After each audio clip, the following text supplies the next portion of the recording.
llamaba La economía, ciencia social, que no había dónde coger. Y bueno, pues tuve que recurrir a este famoso libro de José Manuel Naredo que se llama La economía en evolución, porque aparte de los libros de filosofía que pude encontrar así como así, pues tuve que recurrir a este libro. Y luego también lo traigo porque para que lo vea él, pues lo mismo les hacía leer a mis alumnos, sobre todo leer. Yo no me gusta mucho hablar, pero me parecía que era imprescindible que leyeran y que resumieran y que hablaran, etcétera. Y claro, pues tuve que recurrir también a José Manuel Naredo, porque yo no sabía usar internet y estas cosas, sabía escribir pero no usar internet. Entonces, pues me iba al Mundo Diplomatic y tuve la suerte, que también lo conocerás, aquí te lo traigo entre los resúmenes que le daba a mis alumnos, el dinero bancario, un artículo que se llamaba El dinero bancario y el dinero financiero, y otro artículo que se llamaba Las principales mutaciones del mundo financiero. Mis alumnos no es que se entendieran mucho, pero bueno, por lo menos lo intentábamos. Así que nada, sobre todo darle las gracias, ya sabéis que siempre está dispuesto a ayudarnos y a escucharme por teléfono cuando siempre le llama. Muchas gracias, José Manuel. Muy bien, muy bien. No, pues gracias a ti por interesarte. Y no, pues cuando me contactaste para sugerirme venir por aquí, y la propuesta era tocar el tema de la función encubridora de la ideología económica, vamos, la ideología dominante en general, y ligada, claro, al lenguaje, ¿no? Que era un poco lo que me decías. Y entonces dio la casualidad que como acababa de sacar el libro que se llama Economía, Poder y Política, y lleva un subtítulo que es Crisis y Cambio de Paradigma. Entonces ahí pues entro un poco a revisar pues todo ese entramado de ideas e instituciones que mantienen el actual statu quo, que según se dice se ha globalizado, etcétera. Y entonces, bueno, pues claro, no voy a contar el libro ahora porque no tiene sentido. Aparte, una cosa es el lenguaje escrito y otra pues la intervención oral. Entonces yo he preparado un guión para la intervención, que justo voy a hacerlo un poco al revés que en el libro, porque en la parte final pues entró el tema de crisis de civilización, de cambios, alternativas. Entonces voy a ponerlo un poquito al revés en la intervención. Entonces, en primer lugar, lo que me ha inducido también es a entrar hablando de la contradicción que hay entre la movilización social que se ha desencadenado a raíz de la crisis y los anhelos de cambio, en contradicción con los patrones de continuidad que impone el marco ideológico e institucional dominante, unido, claro, a las prácticas represivas habituales, ¿no? Entonces, en el libro, por lo menos, trato de desmontar todo el tema ideológico institucional, porque, claro, el conocer las causas de nuestros males, para mí, es el primer paso para poder tratarlos o resolverlos adecuadamente, ¿no? Entonces, en ese sentido, buena parte de esta ideología es un vehículo espontáneo que nos arrastra en nuestras percepciones y en nuestros comportamientos sin que nos demos cuenta de ellos, y usamos un lenguaje que creemos que es neutro, y luego por la puerta falsa de las metáforas se nos cuela la ideología y los juicios de valor, ¿no? Entonces, bueno, pues ahí es donde empiezo comentando un poquito cómo tiempos de crisis, tiempos de crítica, entonces cómo el pensamiento crítico se mueve un poco también, vamos, la percepción y sobre todo la aceptación de la gente, la preocupación de la gente se mueve cíclicamente con la coyuntura económica, económica y en general político-social, ¿no? Entonces ahora de pronto pues repunta este pensamiento crítico que había parecido arrumbado durante las épocas de bonanza y de auge especulativo, y se empiezan a reeditar pues autores o a interesarse por otros como yo mismo, que venía publicando a piñón fijo cosas que no parecía que tuvieran pues mucho interés, y entonces bueno, pues ahora aflora, y por ejemplo este libro pues es un exponente de esto, que trato de abordar esa contradicción que he indicado antes, entonces dando un paso de síntesis, comunicando. Es un libro pues militante, porque trata de comunicar mis reflexiones de bastante tiempo en este momento crítico, para tratar de romper ese impasse que decía, esa contradicción entre anhelos de cambio y patrones de continuidad, ¿no? Y bien, bueno, pues entonces, como comentaba, quería empezar diciendo cómo se mueve ese pensamiento crítico de esa manera cíclica, y entonces, claro, a veces creemos que hay que descubrir la pólvora ahora, y claro, ya había habido antes pues otra serie de autores, y entonces ahí entronco un poquito con el pensamiento crítico del periodo de entreguerras del siglo pasado, en el que se rompe la idea lineal del progreso, y entonces hay toda una serie de autores que, con un consenso general pues de análisis pues en términos de crisis de civilizaciones, decían, o de sistemas o supersistemas sociales o socioculturales, es como se hablaba entonces. Hoy día se habla, en parte aflora el término paradigma, también cambio de paradigma o crisis del paradigma dominante, tomado un poco de historia de la ciencia, porque se había aplicado ese término a otro nivel hace unas décadas. Bien, bueno, pues entonces en ese sentido lo que extraigo son los paralelismos y las diferencias. Entonces, paralelismos, pues claro, es que entonces como ahora pues caían, entonces entraban en crisis, claro, los valores, y por otra parte los mitos y las metas, ¿no?, que arrastraban, pues presidía la civilización industrial, entre otros pues toda la idea del progreso, el crecimiento económico, todas estas cuestiones pues de pronto caen por los suelos, y entonces ese optimismo hacia el futuro pues claro, se cae en pedazos, y entonces eso es lo que ocurre ahora otra vez. Pero entro también pues en diferencias. Entonces para mí pues por una parte, bueno, hay autores que han reflexionado más sobre estos temas, pero por una parte ya en aquella época, en primer lugar, pues se concluía ciertos autores, entre ellos un libro en el 50 de un autor, un sociólogo que se llama Sorokin, que por mi edad pues tengo la edición antigua del año 50, que todavía funcionaba esto, se llamaba Filosofías de nuestros tiempos de crisis, y era entonces de esa crisis, de esas crisis, ¿no?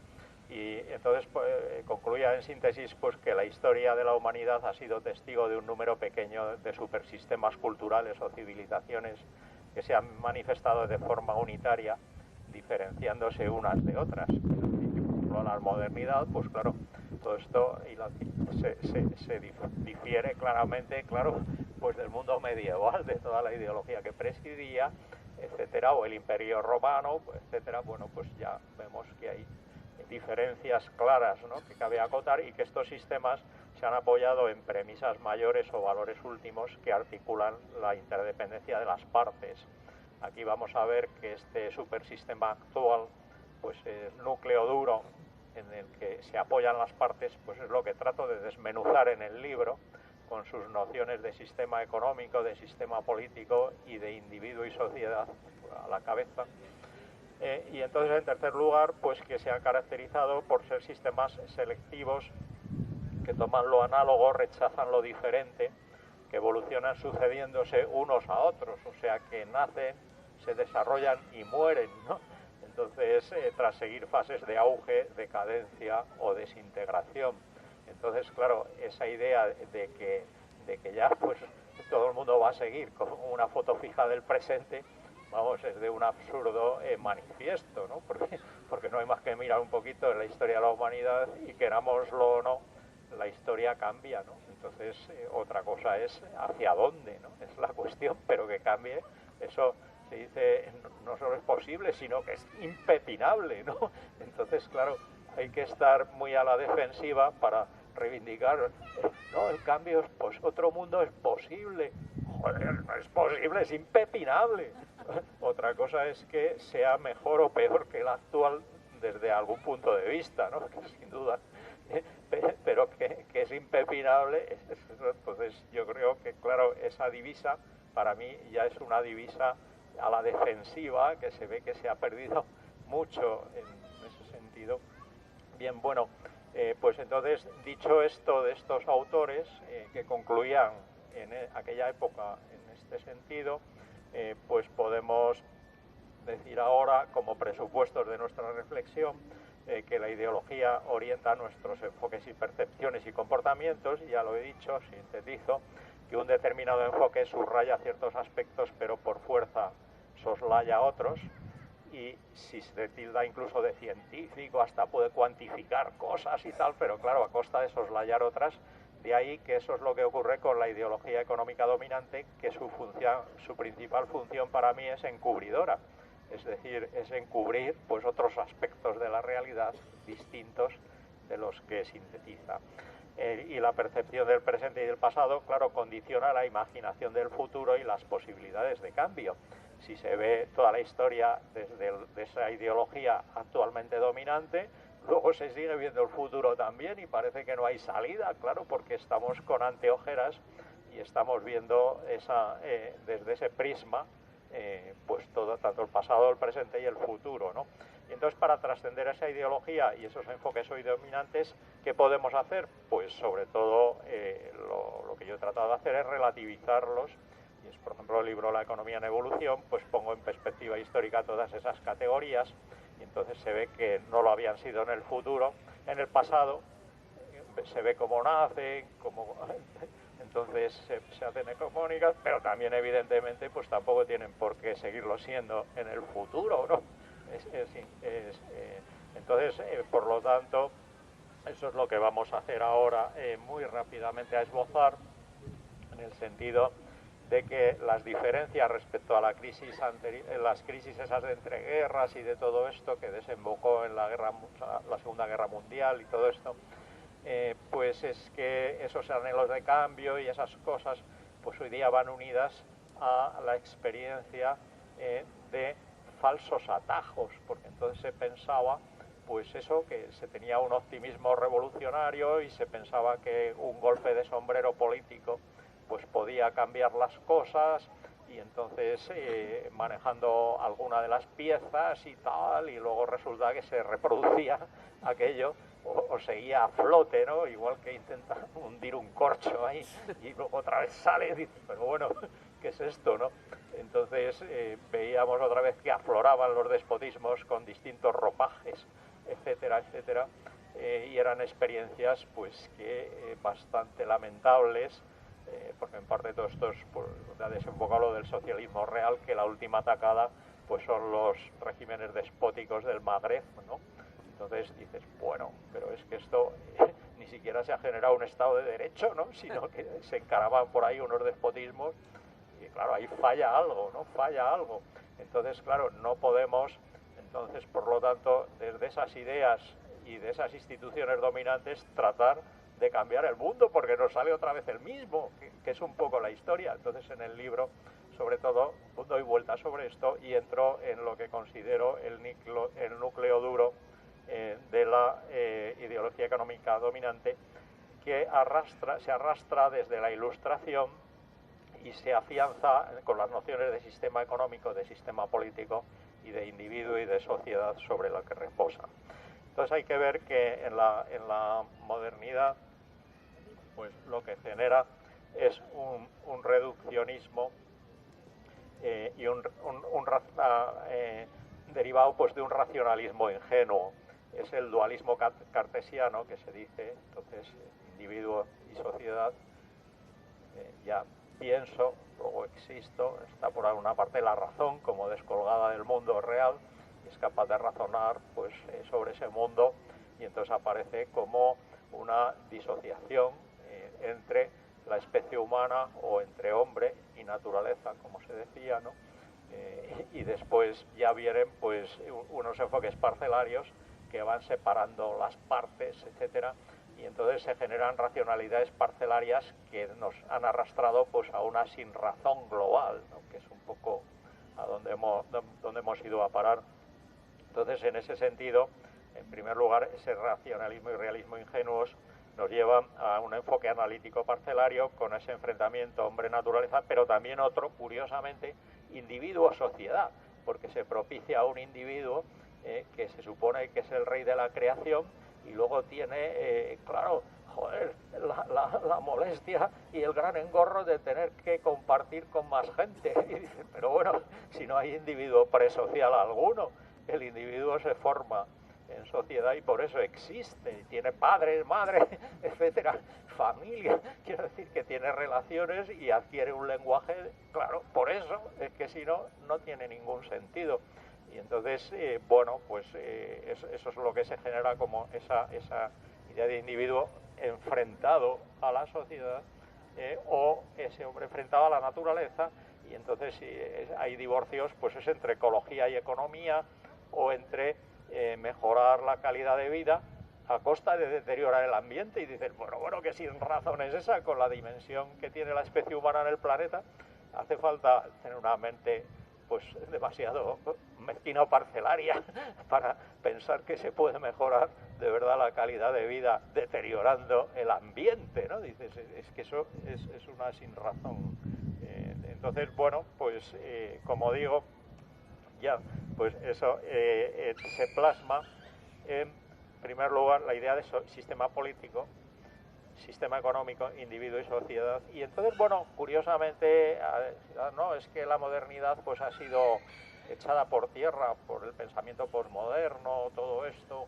Pues bueno, no vamos a entrar en ello ahora, pero sí decir que querámoslo o no, lamentablemente esas ideas de sistema político, económico, individuo, sociedad, pues siguen gozando de una salud súper excelente, ¿no? Entonces ahí se habrá desmontado lo que tú quieras, pero desde luego eso no se ha desmontado. Entonces eso es un poco el núcleo duro que considero. Entonces, sistema político, bueno, pues se consideran esos individuos descolgados, entonces ya es ese racionalismo de la Ilustración el que trata pues de establecer un marco que sea favorable para el conjunto social. Entonces, viendo que cada individuo pues tira para sí, es un lobo, como decía Hobbes, el hombre es un lobo para el hombre, etcétera. Y claro, ahí un etólogo, pues he visto, yo decía, hombre, pues si fuera un lobo sería como todas las consecuencias, es un animal de manada, entonces tendría que... Pero no era en ese sentido como lo decía Hobbes, que ignoraba por completo, claro, el comportamiento animal, sino que veía un lobo como individuo ahí frente. Entonces, bueno, total que entonces hay que generar pues unos contrapesos para que eso pues ese afán de poder etcétera no conduzca al despotismo. Hay que poner una serie de contrapesos, claro, con un enfoque mecánico, causal, pues entonces es llenado, ya sabéis, por la división de poderes o por el libre sufragio universal, etcétera, etcétera. Estas cuestiones, luego pues parlamento, etcétera, separando pues claro los tres poderes, tal. Entonces este es un poco el enfoque, por una parte en lo político, que segrega la gestión del poder, ¿no? Y entonces por otra parte surge la noción de sistema económico para gestionar la riqueza en dos mundos separados. Entonces pasa que la ciencia económica toma también cuerpo al margen de la moral, igual que la política, porque vamos, si hay que decirlo de antemano, que claro, ya desde Maquiavelo, pues claro, se trasciende la moral porque se considera que la moral pues precisamente es buena si es bueno para el poder pues del Estado, y entonces en ese sentido ya el fin justifica los medios, ¿no? Entonces en ese sentido ya la moral es que se consiga algo, entonces si se consigue ya es bueno de por sí, ¿no? Igualmente la riqueza pues se anteponía un poco al tema de la moral, pero entonces ya se considera bueno, pero si es que lo que es bueno en sí mismo es la riqueza, es lo que dice alguno de los autores, entonces ya también se separa de la moral, también el mundo de lo económico, porque entonces hasta entonces se consideraba que el juego económico era un juego de suma cero, en el que si uno sacaba tajada era a costa de otros. Decía, pues desde Aristóteles a Copérnico, decía la Tierra queda preñada por el Sol dando a luz todos los años, ¿no? Y entonces se gestionaban las cosechas, etcétera, pero no se veía que la especie humana pudiera intervenir ahí de forma significativa.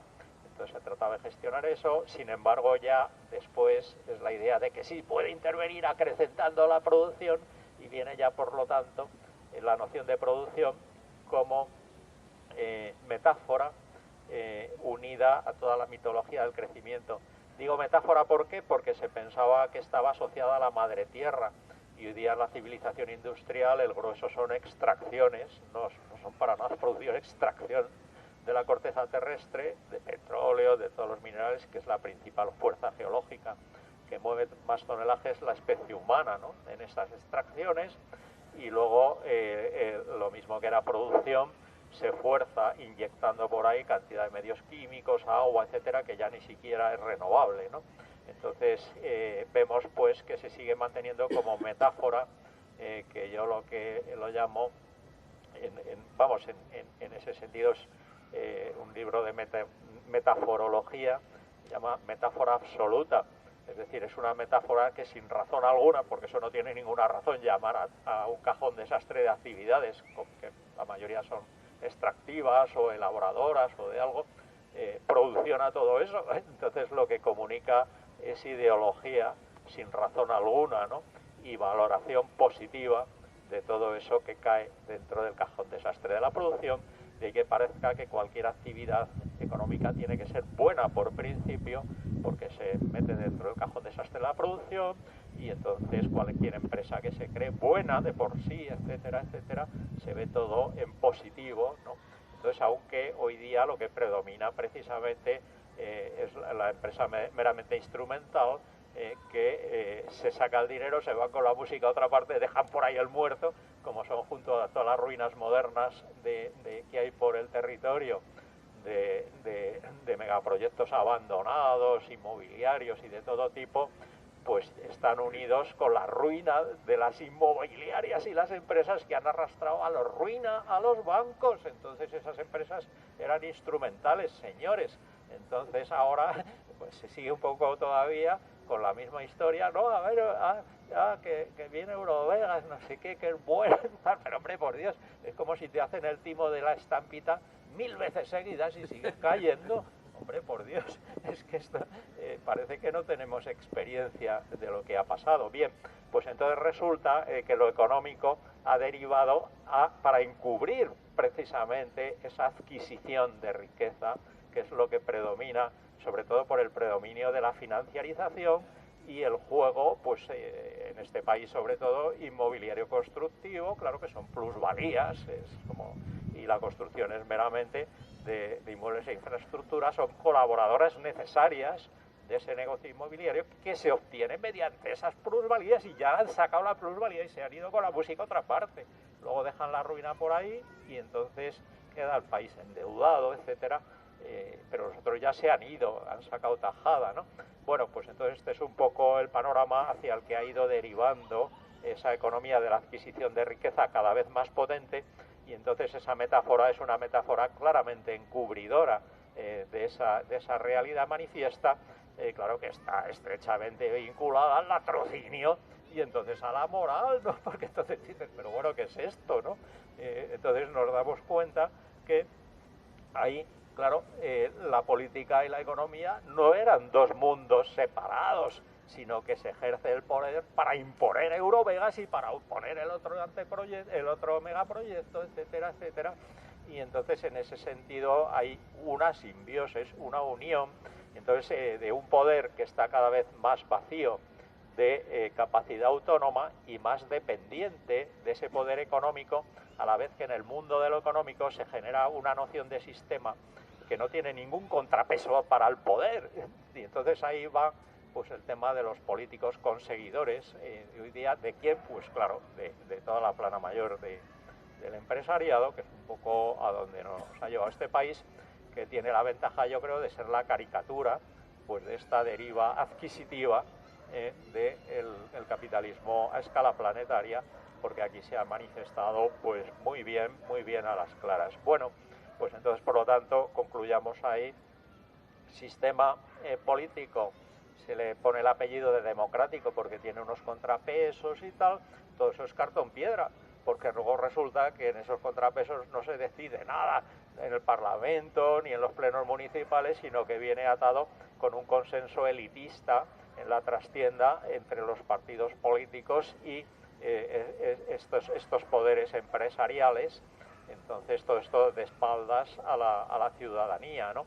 Entonces, por otra parte, ya vemos que es simplemente un escenario, vamos, un decorado democrático justificatorio de ese poder cada vez más despótico, porque es un poco como se manifiesta, ¿no? Y entonces, sin embargo, luego en lo económico mercantil, pues claro, todas estas operaciones y todas estas historias están en las antípodas de esa idea de mercado libre y de esas cuestiones. Ahí está la mano del poder que nos impone, porque la propia palabra operación es una palabra tomada del lenguaje militar. Si te ponen tal cosa en tal sitio, te la han puesto ahí, y entonces resulta que son, qué sé yo, por ejemplo, se ha desarrollado una tesina, pues, un poco incentivo yo, pues de Valdeluz, del megaproyecto este de la nueva ciudad fantasma que está en la estación del AVE, y entonces yo empiezo, cuando hago una presentación, presentando la finca del Conde Romanones de 363 hectáreas, que es lo que le ha ido a parar por herencia a la cuñada a la suegra de Esperanza Aguirre. Y entonces, ¿qué pasa? Pues se le pone a medida una operación justo de las 363 hectáreas. Y dices, joder, pero si es que le han hecho un traje a medida, por Dios. Entonces, ¿dónde está el mercado y dónde está todo esto? Entonces, vemos que otra vez estamos engañados, porque estamos alanceando moros muertos. Decimos, no, el mercado es el maligno, no sé qué, para nada. Es que esos mercados hablan y dicen lo que hay que hacer y hacen, y le ponen la cosa en su sitio, ¿no? Entonces, en ese sentido, claro, dejemos de alancear moros muertos y de andar por ahí diciendo tonterías. Hay que ponerles cara a todas estas cuestiones y entonces hablar de las cosas sin tapujos, ¿no? Bien, bueno, pues entonces, llegando a esto, estas ideas de sistema económico y de sistema político, cuya función encubridora pues he tratado de desbozar, se apoya, claro, un individualismo, unas ideas de individualismo por una parte posesivo, que quiere decir que cada individuo pues lo único que tiene es un afán de acumular para sí, y entonces y en riqueza, etcétera, y sociedad de consumo, es decir, es como consumidor, etcétera, etcétera. Entonces, acumular poder en el sistema político, pero en el económico pues acumular riqueza, etcétera. Y entonces es esa idea que, claro, vemos que es un tanto absurda, porque entonces la felicidad de la gente se articula en cosas ajenas a la gente. Y dices, pero hombre, si es que la felicidad viene un poco de perfeccionamiento por una parte personal y relacional, porque son las relaciones sociales y tal.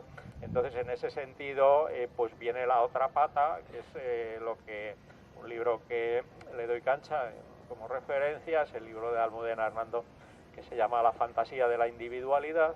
Entonces entra un poco cómo se construye históricamente esa noción de individuo, que ya lo llama individuo dependiente, porque entonces se supone que está presidido por la razón y entonces se mueve por la vida como un zombi, pues buscando o beneficio o trabajando, entonces en ese sentido meramente racional, y entonces ya lo relacional pues queda, porque eso sí es una cosa fundamental, ¿en manos de quién? Pues bueno, ahí según ve en la historia de la humanidad, pues sobre todo en manos de las mujeres, que mantienen, claro, la parte afectiva, entonces relacional, etcétera, sin la cual pues es imposible vivir, ¿no?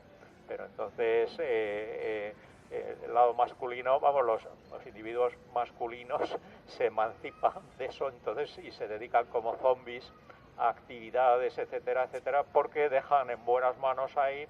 Y entonces en ese sentido, claro, el gran conflicto es que en lo que se llama la emancipación de la mujer por el trabajo y tal, pues luego resulta que, claro, hay un estrés tremendo porque no solo tienen que atender la parte esa, digamos, afectiva, relacional, incluso reproductiva, etcétera, sino luego entonces hacer un horario de trabajo y trabajar tanto como los individuos masculinos, ¿no? Entonces tú dices, bueno, ahí es donde hemos ido a parar, pues en estos conflictos.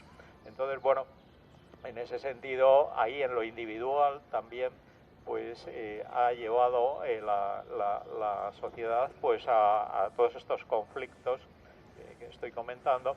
Y entonces vamos, frente a esto, bueno, pues vamos a ir ya un poquito a la parte final pues de perspectiva.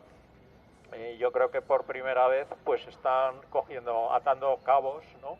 Y poniendo junto pues lo individual, entonces es decir, la cuestión subjetiva, personal, etcétera, unido, claro, con lo político, lo económico, es decir, relacionando todo esto, porque no son para nada pues mundos separados, ¿no? Como se decía, o bien separar por la emoción de la razón, por otra parte. Entonces, como si todo eso lo único que valiera en realidad es la razón.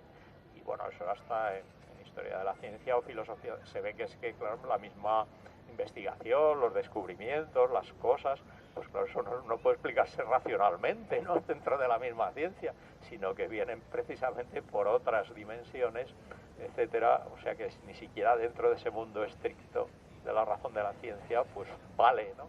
Según se ha visto, ¿no? Y en ese sentido hay investigaciones tan interesantes como que ese padre pues de la ciencia moderna, de la razón, de todo esto, que era Newton, pues resulta que era alquimista. Y entonces precisamente como tal, al encontrar unos papeles suyos que se descubrieron más tarde, pues se vio que sus ideas y sus descubrimientos venían influidos por esa otra dimensión que se desconocía, ¿no? Entonces, bueno, quiere decir que ahí estamos un poco ya en lugar pues de tener una experiencia de los falsos atajos que decía yo antes, de poder atar cabos y entonces de considerar por primera vez pues que otras formas de ver el mundo. Entonces en ese sentido relativizar pues esas categorías dominantes y entonces ya para poder trascenderlas y entonces ya por lo tanto unir la dimensión de lo político, lo económico. Y entonces ¿a dónde podemos empujar ahí? Hombre, pues en lo político aquí estamos en el 15M, yo creo que es que hacia un sistema, si es democracia, ha de ser participativa, ¿no? Porque si no es que no tiene sentido. Es un poco lo que llaman democracia representativa, pero no participativa. Dice, ahora pues entonces apaga y vámonos, porque entonces lo que nos lleva es al despotismo en el que estábamos embarcados, ¿no? Y entonces si hay esa participación, pues habrá que discutir las decisiones en lo económico, etcétera, etcétera. Tendrás que ver, pues en lo económico, romper el cajón desastre de la producción y enjuiciar las actividades para poder ver, pues claro, que hay unas que pueden ser interesantes, pero otras no para nada, son degradantes tanto de la naturaleza como de las propias personas. Entonces, en ese sentido, bueno, relaciones incluso laborales serviles, etcétera, etcétera, pues hombre, por favor, habrá que establecer unos patrones ahí pues para poder enjuiciar y juzgar pues todo eso que se metía en un mismo cajón desastre desde el enfoque económico dominante, ¿no? Entonces en ese sentido todo encubierto, claro, además por la mitología del crecimiento, que cuanto más creciera todo esto, aunque fuera un desastre total, que es un poco lo que para la naturaleza, para la sociedad, pues se pensaba que bienvenido fuera, ¿no? Bueno, y igualmente en la individualidad, pues lo que habría que proponer es lo que Almudena Hernando llama la individualidad autónoma, en el sentido de que entonces cada uno seamos conscientes pues de esas dimensiones relacionales que son esenciales para tener, pues, disfrutar de la vida, etcétera, o por otra parte también pues el tema también como decía, no solo de la razón, sino precisamente ligarlo a toda la cuestión pues afectiva y todas estas otras dimensiones. Entonces ya pues para acabar sintetizando, pues yo lo que diría era que habría que trascender, por lo tanto, el reduccionismo del dinero y el poder hacia enfoques políticos y económicos abiertos y transdisciplinares, es decir, abrir el objeto de estudio, tanto en lo político como en lo económico, y democratizar la reflexión, político-económica por una parte. Entonces el sistema político y el sistema económico, abrirlos hacia una política y una economía de sistemas, ¿no?, por otra parte, y la individualidad posesiva y dependiente actual pues hacia una individualidad desprendida y autónoma, ¿no? A la vez, pues claro, de gobernados pasivos pues pasar a ser ciudadanos activos, ¿no? Es un poco lo que ocurre, porque en lo político también es eso. El sistema político actual, pues hay una clase política, un elitismo ahí, entonces, y después está el resto de la sociedad pasiva, etcétera. Entonces, desde gobernados pasivos hacia ciudadanos activos, ¿no? Y bueno, ya pues para acabar, pues yo creo que esto plantea reconsiderar pues toda una serie de dimensiones que normalmente pues no se ligan.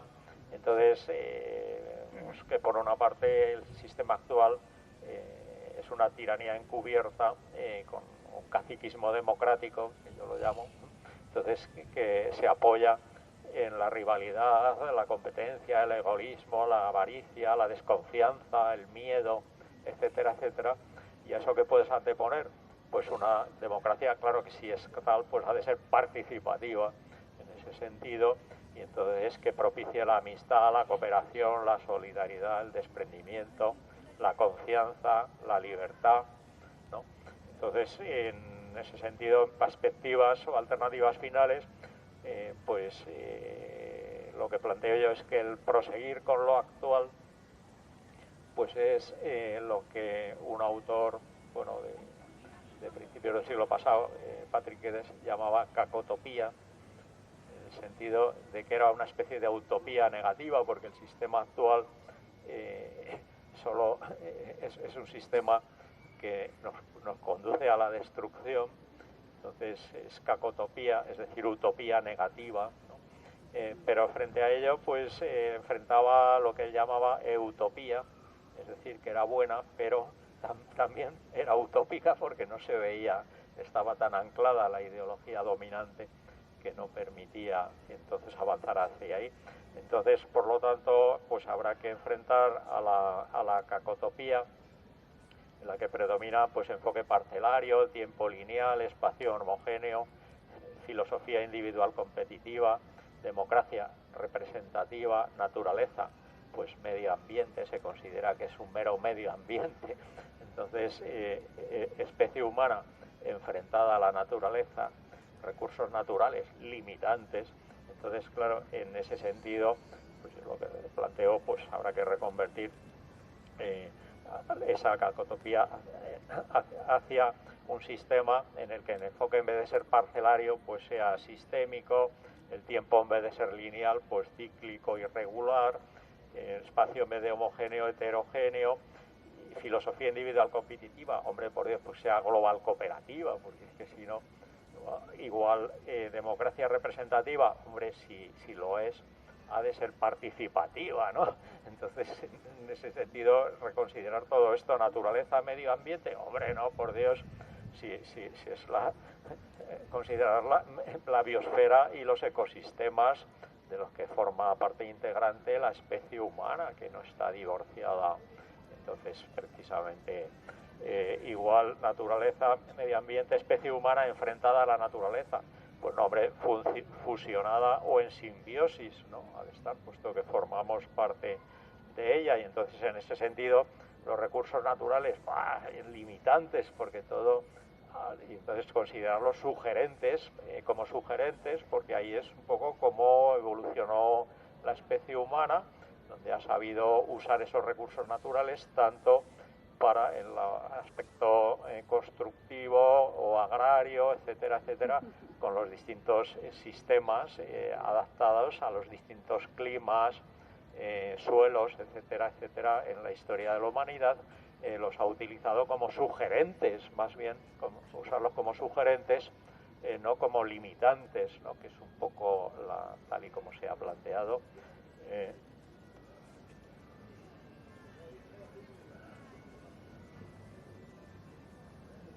Sí, y entonces, en resumidas cuentas, todo esto viene apoyado, claro, en unas ideas de individuo y sociedad, pues que parten un poco del tema de la modernidad y de lo que yo he indicado aquí en esas abstracciones, pues de los sistemas político, económico, individuo, sociedad. Entonces, claro, habrá que replantear todas estas nociones y romper pues esas ideas pues de sistema económico, político, etcétera, etcétera, con otras categorías, y entonces en esa curiosamente estamos, ¿no? Entonces la cuestión es que en el aquí y ahora pues nos encontramos en un país en el que yo creo que estos sistemas han sido caricatura pues bastante extremada, y entonces en ese sentido yo creo que podemos someterlos a la crítica, porque el sistema político democrático, y entonces vemos que ahí es una democracia de cartón piedra, donde entonces resulta que todo se viene amarrado ya en la trastienda de los partidos políticos, y las oligarquías toman las grandes decisiones y nos traen los megaproyectos, etcétera, etcétera, sin la ciudadanía, pues claro, es convidado de piedra, ¿no?, en todas estas tomas de decisiones. Y entonces vemos pues igualmente la noción de sistema económico, ahí es que tampoco, ahí es donde en realidad se amarra el poder, y entonces está en realidad súper relacionado, pero entonces ahí justo se toman las decisiones y ahí no hay parlamentos ni nada que tenga que ver pues con lo otro, y es donde se decide todo en esos conciliábulos del poder. Entonces aquí, como hemos seguido una transición de cartón piedra desde el franquismo, ¿no?, sin que haya periodo constituyente ni que haya nada, pues entonces hemos desembocado, pues claro, ya en una democracia, pues que, tal y como he comentado aquí, de sistema político democrático, y entonces, pero resulta que vienen las decisiones ya tomadas en la trastienda y nos caen por la chimenea pues todos los megaproyectos y todo el tema pues que ha vivido este país, y que ha endeudado a este país hasta las cejas para que saquen tajada algunos, ¿no? Entonces, bueno, pues en eso estamos, porque ahora aquí se nos pide pagar los platos rotos al conjunto de la ciudadanía, pues de todo este aquelarre pues de megaproyectos y de pelotazos inmobiliarios.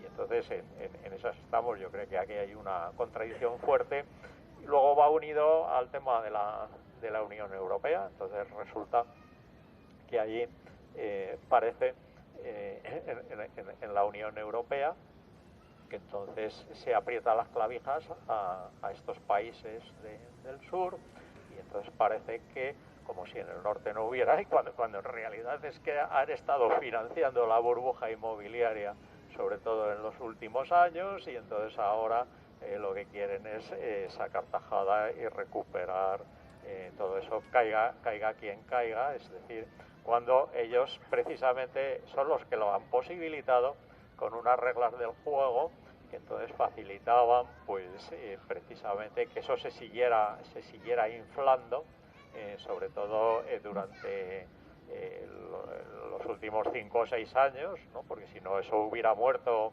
Si hubiéramos estado con la peseta como antes, pues yo por mi edad pues he vivido 3 burbujas inmobiliarias, entonces moría pues, por estrangulamiento financiero, devaluación de la peseta, etcétera, etcétera. Colapsaba enseguida, ¿no?, por desequilibrios que generaban. Sin embargo, esto lo ha mantenido la Unión Europea durante un periodo mucho más largo, y entonces ahora resulta que cuando la cosa colapsa, pues entonces hay que devolver todo y no sé qué tal. Pero bueno, ¿qué es esto, no? Entonces en estas estamos. Entonces, por lo tanto, ahí yo lo que vería era que este país es caricatura pues de este capitalismo especulativo, y dentro de Europa, donde no se ponen las cosas, no se pone el dedo en la llaga, porque hay un oscurantismo tremendo. Aquí no se dice lo que ha pasado en este país. Bueno, yo por eso tengo un libro precisamente sobre el tema de la burbuja inmobiliaria, igual que tengo otro sobre la burbuja inmobiliaria anterior, pues para ver si entonces sabemos qué es lo que ha pasado en este país, y entonces en ese sentido hay que exigir claro, responsabilidades, porque entonces es que ha habido las tres patas: política, entonces financiera e inmobiliaria, ¿no?, las tres patas que nos han llevado hasta donde hemos ido.